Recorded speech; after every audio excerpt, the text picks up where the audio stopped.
that shit on camera. Bro, I'm on, bro. I want to see it from my mama. Come on now. They got cameras. Get your hands up. Get your hands off. On this channel, we often highlight the horrifying reality of women harmed or killed by men, often in domestic disputes. While this case doesn't fit that exact narrative, it is no less enraging. In this incident, 59-year-old Mark Douglas White, a white man, was caught on video brutally assaulting 21-year-old Tashauna Gooch, a young black woman, using both his hands and a gun. The violence was triggered by something as trivial as her being parked at a disabled pump for what White deemed too long. His actions were vicious and deliberate, filled with unchecked rage and entitlement. Adding insult to injury, several men stood by, passively watching as the attack unfolded, offering no help to Tashauna in her moment of need. This incident is not just about White's cruelty, but the larger systemic issues it reflects. The racial dynamic is glaring. A white man's violence against a black woman, rooted in entitlement and emboldened by a political climate that has normalized hostility and division. With the resurgence of Trump-era rhetoric, which often stokes racial and social tensions, White's brazen attack feels like a product of this emboldened hate. The lack of intervention from bystanders further exposes the societal apathy toward violence against women, especially black women, and forces us to ask, how much longer will this be tolerated? Welcome to the American Crime Femicide channel. Please like, share, comment, and hit the notification bell for future uploads. Hey!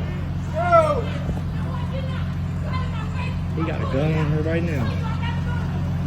Hey, bro! Hey! Hey! Hey, man! Hey, Don't do that, man! Get off her, man! He's gonna wrestle and pop her. I beat the fuck, bro. Hey, get that shit on camera. Bro, I'm on, bro. I want to see it from my mama. Come on now. Hey, get your motherfucking hands off her!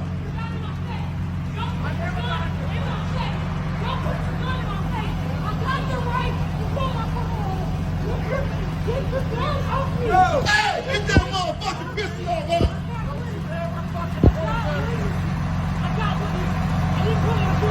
They got cameras. Get your hands up. Get your hands off me. I got witnesses. Get your hands off me. I got witnesses. Get your hands off me. You want me to fight the fire or fight the shooter? I got witnesses. Now see this? You got cameras out, right? They got cameras out. And they're complaining on punishment. This guy's tripping.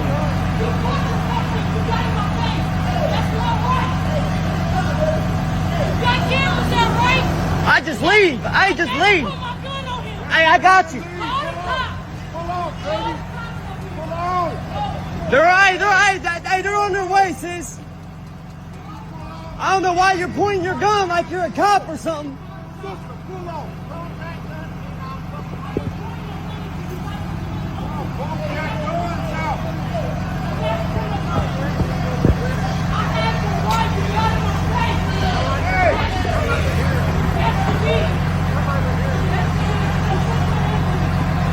You put your hands on a woman. You do that shit to a man, motherfucker, take that gun.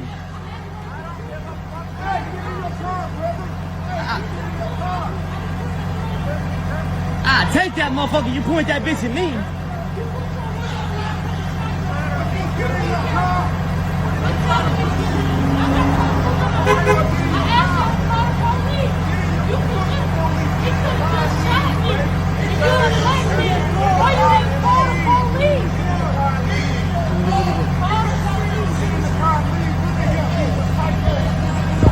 That's what I was gonna tell.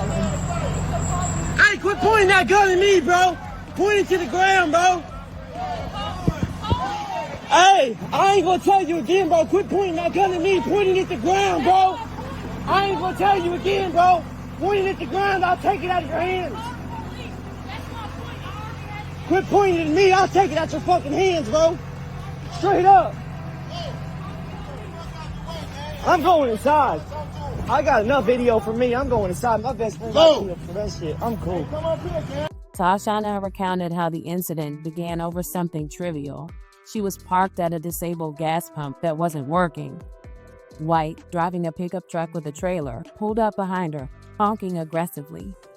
She moved her car, but stepped out to ask why he was behaving so hostilely. That's when, according to Tashauna, White's aggression turned into open hatred. He pulled up telling me to move, all aggressive, she explained. I asked him what his problem was, and he started calling me all types of N-words and threatening me. Basically, I was at the pump too long for him. White's fury escalated into physical violence as he grabbed his gun and approached her, wrestling with her near her car while threatening her life. Witnesses recorded the shocking encounter, showing White pointing the gun at Tashauna, even aiming it directly at her head. Despite the escalating violence, she stayed composed. She told police she had a firearm in her pocket, but never pointed it at White. Instead, she placed the gun inside her car during the altercation to de-escalate the situation. I didn't want to have to shoot him. Plus, look at him. He's an old man, Tashauna said. However, White admitted to threatening to blow her head off during the incident. When officers arrived, both she and White were still arguing near the pumps. White was holding a Smith & Wesson handgun in his right hand, but complied when officers ordered him to drop it. He placed the gun in the bed of his truck and was immediately handcuffed. Tashauna informed officers about her firearm, which was found holstered inside her car. Witnesses and bystander video contradicted White's initial claim that she had pointed a gun at him, a claim he later retracted. Throughout the confrontation, Tashauna suffered physical abuse. Officers noted marks on her neck and a scratch on the back of her head, injuries caused by White during the altercation. Many online critics questioned why she didn't just drive away, but she explained, "If he wanted to shoot me, he would have just shot me. I felt safer staying where people could see what was happening." She emphasized that she wanted witnesses and for the police to handle the situation. "I have too much to live for," Tashauna said.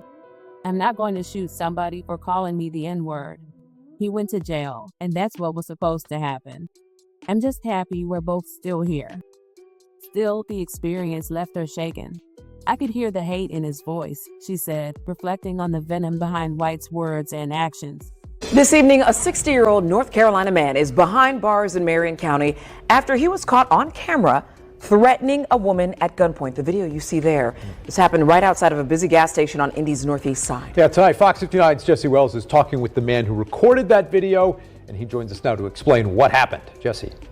Luckily, no one was seriously injured during the armed confrontation here in this gas station parking lot behind me, but witnesses hope the crime serves as a lesson to everyone to settle their conflicts without picking up a firearm.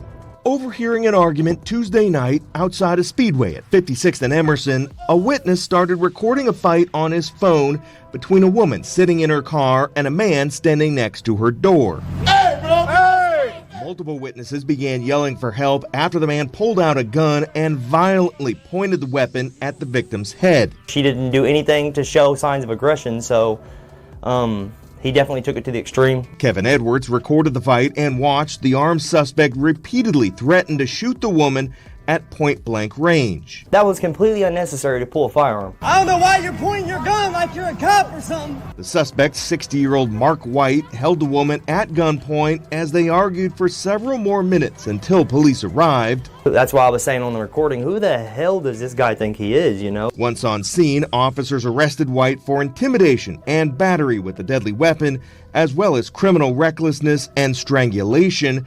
According to court records, the argument started after White honked his horn several times at the victim, who was sitting at one of the gas pumps. The woman admitted she did have a gun, but she never pointed it at the suspect. Hey, man, don't do that, man. Get off her, man. Kevin says he's just relieved no shots were ever fired. I'm just glad that could have been worse. I would sleep better if just one person would realize that you have so much to lose and it can happen so fast. So just think about your actions before you make them. Finally, the suspect is being held on a $30,000 bond pending the filing of formal charges. This disturbing event has sparked outrage online, with many calling it a stark reminder of the racial tensions that continue to plague society. Activists warn that incidents like these, fueled by hate and entitlement, are symptomatic of larger issues of systemic racism. "Thank God this didn't end in death," Tashauna said. Yet the encounter highlights just how quickly violence can escalate and how easily it could have turned deadly. Responding Indianapolis Metropolitan Police officers arrested White on preliminary charges of intimidation with a deadly weapon, battery with a deadly weapon, criminal recklessness, strangulation, and battery. He remains in custody and has a court appearance scheduled. Jail records indicate that White lives in North Carolina. As the investigation unfolds, many are demanding accountability and justice for Tashauna, who was forced to endure a terrifying ordeal simply for standing her ground. Fortunately, this incident did not end in murder. We hope that Tashauna is recovering well from this traumatic ordeal and that Mark Douglas White is held fully accountable, facing the maximum consequences under the law.